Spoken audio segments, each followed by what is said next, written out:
Magandang araw. Ako si Ludeth Zaragoza Banson at kayo'y nanonood sa kwentong buhay ng Family Rosary Crusade ni Servant of God, Father Patrick Peyton. Naiiba ang ating tampok na salaysay ngayon dahil imbis na mag-anak ay nagsosolo po siya. Mga kaibigan, ang kwentong buhay ni Laureana Franco.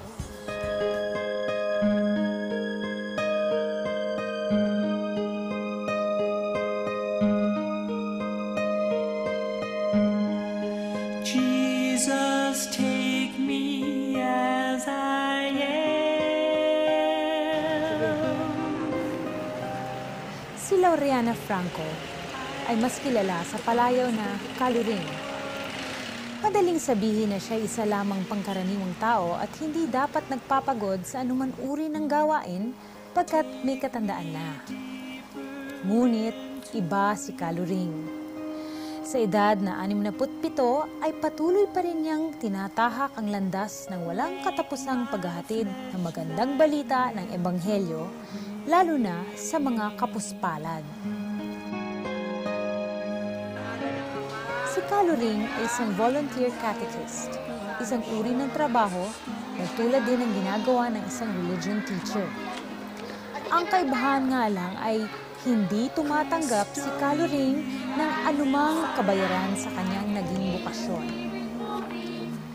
Bilang isang katekista, malimit siyang magpunta sa mga tinatawag na depressed areas kung saan napakaraming hikahos, hindi lamang sa material na pangangailangan, kundi sa banal na salita ng Diyos. Pagkatapos na ng misa, nakikita nila ako pumupunta na sa mga area, sa mga may sakit, yung nakikinig ako sa mga problema nila, dumadalaw sa mga, malaki kasi itong Hagunoy, marami kami mga depressed area. Hindi rin nalalayo ang ginagawa ni Kaluring sa naging misyon ng buhay ni Blessed Teresa ng Calcutta, India. Tulad niya, nakikiramay at kumakalinga si Kaluring sa poorest of the poor. Kasi actually, sa school ako nakalagay. Noong 1997, inilipat nila ako sa mga area-area namin. Ang depressed area. So, ang gawa ko sa mga depressed area, araw-araw dumadalo sa mga mahihirap, sa mga may sakit, sa mga, yung poorest among the poor. Yung bang lifestyle ni Mother Teresa. So, yun yung buhay ko. Yung araw mga pare, mga madre, tulog na ako. Nasa lugar pa ng galaan. Sabi ko, hindi po ako naggagala. I am, still doing my work kasi yung po pinangako ko sa Diyos. 40 taon nang naglilingkod bilang katekista si Kaluring, isang kahanga-hangang bagay na nakakatawag pansin sa maraming tao. Kasama na rito ang mga pinuno ng simbahang Katoliko. Nagbunga na rin ang di pangkaraniwang serbisyo ni Kaluring sa pamamagitan ng iba't ibang gawad. Pinakatanyag na yata sa mga gawad niyang natanggap ay ang Mother Teresa Award nung nakaraang taon. Yung Mother Teresa Award na yan, nung mamili sila, hindi ko alam, nabibigyan ako ng award. Ito na yung mga member ng AY Foundation, ng RCBC. Pumunta, pinagtanong ang bahay namin. Saan ba bahay ni Kaluring Franco? Ay wala po yun, hindi niyo po indadatnan. Umaalis po yung madaling araw, umuwi, hating gabi na, yung ganyan. Kasi napili po siya ng Mother Teresa Award, silang dalawa ni Carmen Locsin. O tapos sabi, may award na pera. Sabi ko, naku, Diyos ko, ako, ignorante talaga ako. Kasi nasanay na nga ako ng walang pera-pera. All that I am, all that I love. Ayon kay Kaluring, siya isang taong ignorante pa rin dahil hindi siya nagbago ng anyo at pananaw. Kahit na nung siya'y nagkaroon pansamantala ng malaki-laki ring halaga ng pera. So, yung palang award na yun, yung 500,000, yung 250,000, nakapangalan na sa pangalan ng pagbibigyan mong NGO, yung mga charitable institution. Napili ko yung simbahan namin na bigyan yung 250,000 ng NGO kasi ano din yan charitable institution. Maraming humihingi ng mga tulong, mahihirap na every now and then nag-aas ng tulong. So, pag tinanggap ko lang yung mga pera na yung 250,000 sa RCBC, nakapangalan sa St. Michael Paris. Oo, dyan, yung pinuntahan natin. Yung another 250,000, nakapangalan sa akin. Ang nangyari dun sa sarili kong pera na yon, sinabi sa inyo, sa akin yun sa akin. Kung ako talaga mukhang pera, hanggang ngayon may pera ako, no? Na hindi ako nalungkot, natuwa ako kasi yung para sa akin, sa dami ng taong mga tinutulungan ko, yung mga naghihingi ng tulong, napamudmud din. Kasi alam mo naman, pag ikaw ay nagtatrabaho sa mga poorest of the poor, ayan, nandyan na, may humingi ng pera, may humingi ng gamot, may kinemotherapy, puntahan ng mga kaibigan ko. Siyempre, ang laki ng lawak kong nagkatikista ako kung saan-saan lugar for 40 years of life. So, yung para sa akin, 250,000 na naka-elected sa pangalan ko, pumunta rin sa charitable institution. Naniniwala si Caloring na itinadhana siya para manilbihan sa Diyos. Kumusta na kayo? Hindi, humingi kayo ng awa sa Diyos. Malakas naman po kayo. Lagi kayo sasabihin niyo, Panginoon, bigyan mo ako ng lakas. Huwag kayo umiyak. Ayan po, kinukunan kayo, kayo sa... Bukod sa pagbisita sa mga mahihirap, ay matatagpuan din si Caloring sa mababang paaralan ng Hagunoy, sa may parokya ng St. Michael sa Hagunoy, Taguig. Dito kami nag-aral, dati to Hagunoy Elementary School. Ngayon, grade 6, nakikita ko kasi yung mga bata sa mga klase ko, yung bang mga salbahe, hindi marunong magdasal, Doon nagsimula ang pagiging katekista ko. Isa pa, kasapi ako sa Legion of Mary sa St. Anne sa Taguig. Hindi pa kami noong parokya kasi kapilya pa kami. So, pag legionary ka, makikita mo talaga yung mga batang walang nalalaman tungkol sa buhay pananampalataya. Malapit ang puso ni Caloring sa lugar na ito. Ang unang-una kong assignment after graduation ay sa Ponciano Bernardo Elementary School sa Cubao, under ng mga SBD Father. So doon, 4 na taon ako nakatikista. Hanggang makapagturo ako sa Magsaysay High School sa Cubao. Pang night shifting, nag-handle ako ng first year o public school, high school. First year hanggang 4th year. So yun, doon, yun ang naging buhay ko. Hanggang sa makapag-work din ako ng vocation promoter ng Archdiocese of Manila. Sumasampalataya naman ako kay Jesucristo, isang anak ng Diyos. Panginoon natin lahat, nagkatawang tao. Naniniwala si Caloring na kritikal ang pagtuturo ng kagandahang asal sa mga bata sa kanilang murang edad. Dito sa atin sa Metro Manila, kahit sa private schools, ang hirap na ngayon magturo ng katesismo. Alam mo kung bakit? Hindi na yung Panginoon Diyos. Kasi dahil sa media, saka alam mo, ang inaano ko rin dito, ang magulang din dapat ang magpapaliwanag ng tungkol sa Panginoong Diyos. Natutunan ito ni Caloring sa kanyang mga magulang. Ang magulang ang unang guro ng mga anak, ng katekista. Di ba? Kaya nga ako nakakuha ng ganitong dahil yung sa magulang ko, sa kahirapan ng buhay, yung ginagather nila kami, tinuturo sa amin ng pagdadasal. Yun lang, magdasal ka na orasyon, malaking bagay na yun .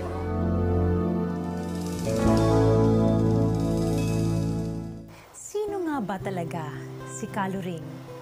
Ano-anong karanasan ang kanyang dinaanan patungo sa landas ng kanyang misyon? Malalaman natin yan sa ikalawang yugto ng ating tampok na salaysay. Magkikita-kita po tayo sa susunod na linggo.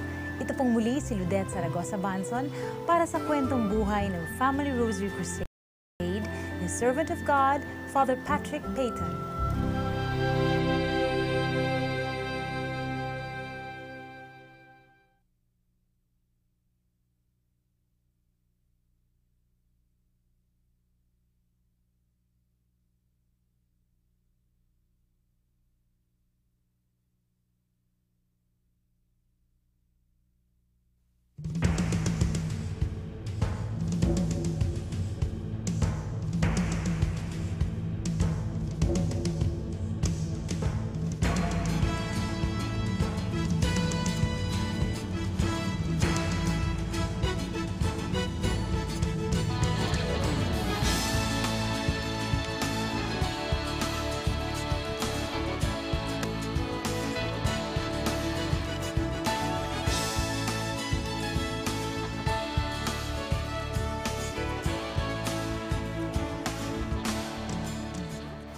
Magandang araw.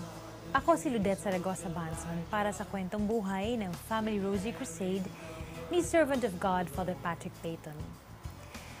Noong nakaraang linggo ay sumainyo ang unang yugto ng salaysay ni Laureana Franco. Kilala ng maraming tao sa palayaw na Calurin. Nalaman natin ang buong puso niyang paglilingkod sa Diyos at lipunan bilang isang volunteer catechist nitong nakaraang 40 taon. Ngayon, panunuorin naman natin ang ikalawang yugto ng kwentong buhay ni Calurin.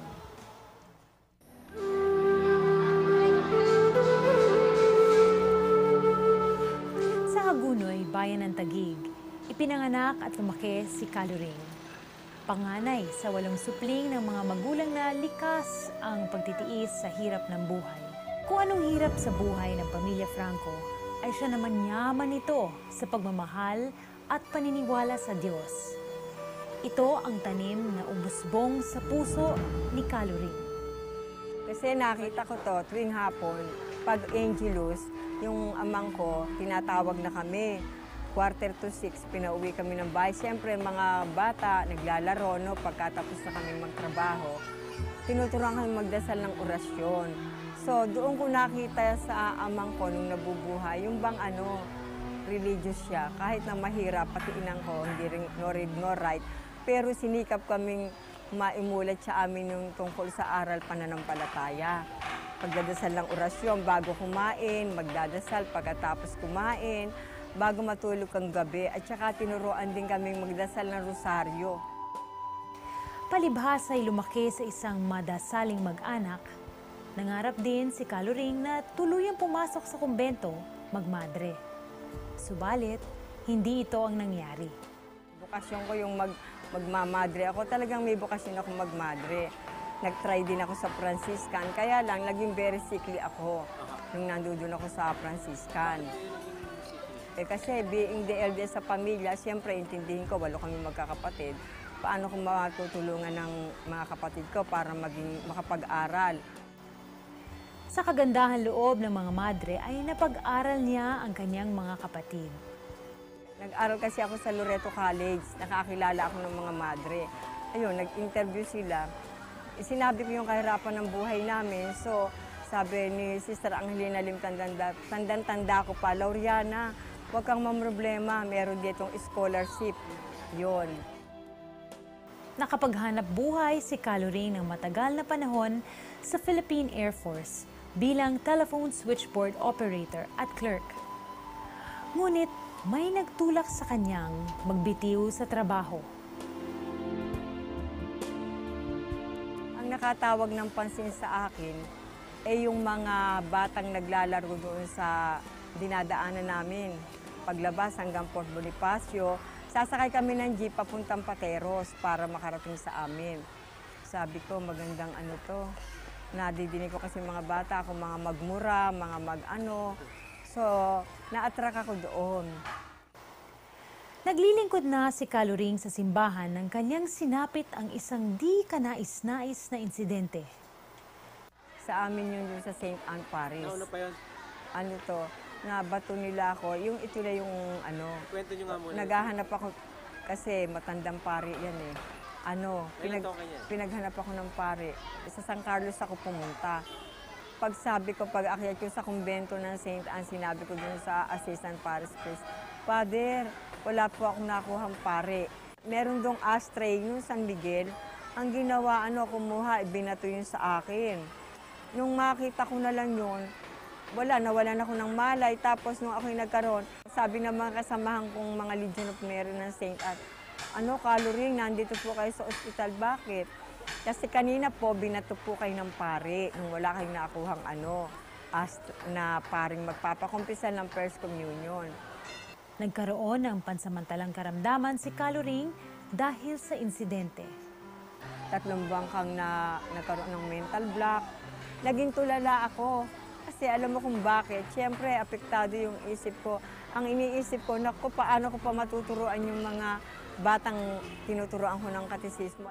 Sa kanyang bukasyon ay malayo-layo na rin ang daan tinahak ni Calurin. Marami na siyang lugar na narating. Nakarating din ako sa Holy Land, very thankful ako sa Cardinal Sin, no? Kasi sabi ko, Your Eminence, yung pong ibibigay yung gagastusin, gastusin na lang sa mahihirap. Bukod doon ay marami-rami na rin siyang naturuan na ngayon ay pawang mga kilalang alagad ng Diyos. Mo, head catechist ako nila Bishop Reyes, ng mga seminarians yan. Kaya, at saka si Father Eric Santos, estudyante ko yan sa Tondo High School, saka sa Mulabe Elementary School. So, meron ako eskwelang mga madre, pare, sila Father Ramirez na nandun na sa Tigabambang yun eh. Naturoan ko ng katisismo na nandun na sa abroad ngayon. Sa kanyang paglalakbay sa iba't ibang lugar, ay nasaksihan ni Caloring ang katibayan na sa lalawigan pala ay nananatili pa rin ang nagkagawiang pagtigil ng mga tao para magdasal tuwing orasyon. Kasi talagang ang probinsya, pagdating na alas 12 ng tanghali, madidinig mo yung kampana. Lahat ng taong naglalakad, umiigib, nagtatanim, tumitigil, nagdadasal ng orasyon.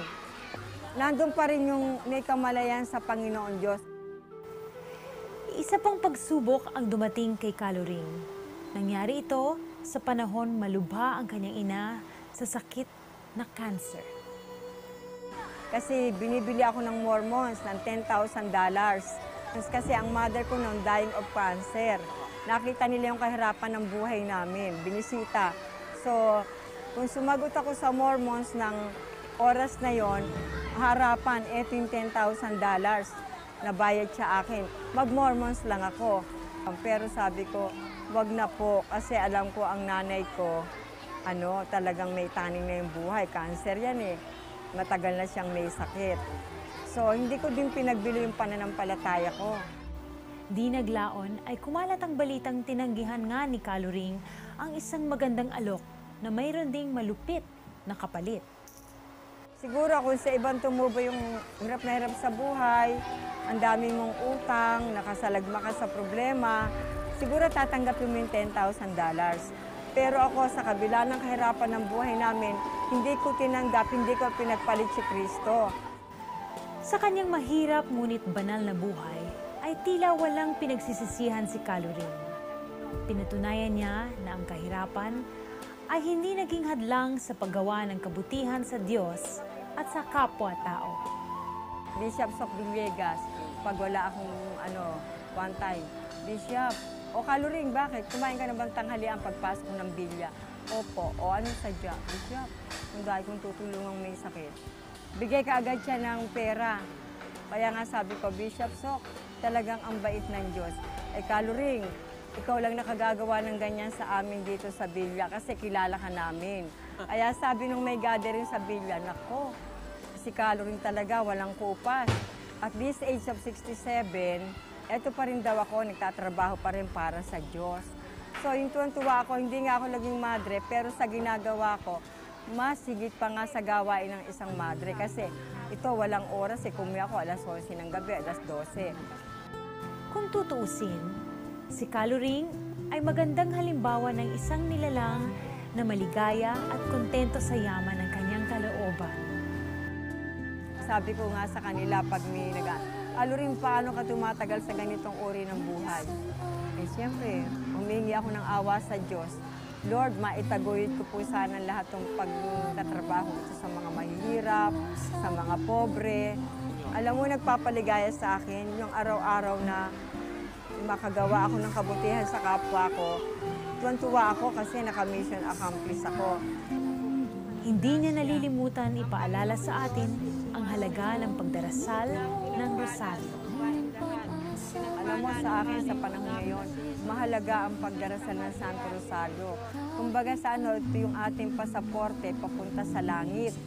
O Inang mahal, narito kami, awit-awit ang Ave Maria. Sa kanyang pagtuturo ng salita ng Diyos, ay para na rin ginagampanan ni Caloring ang ginawa ni Jesucristo sa ikatlong misteryo ng liwanag, ang proclamation of God's kingdom and call to conversion.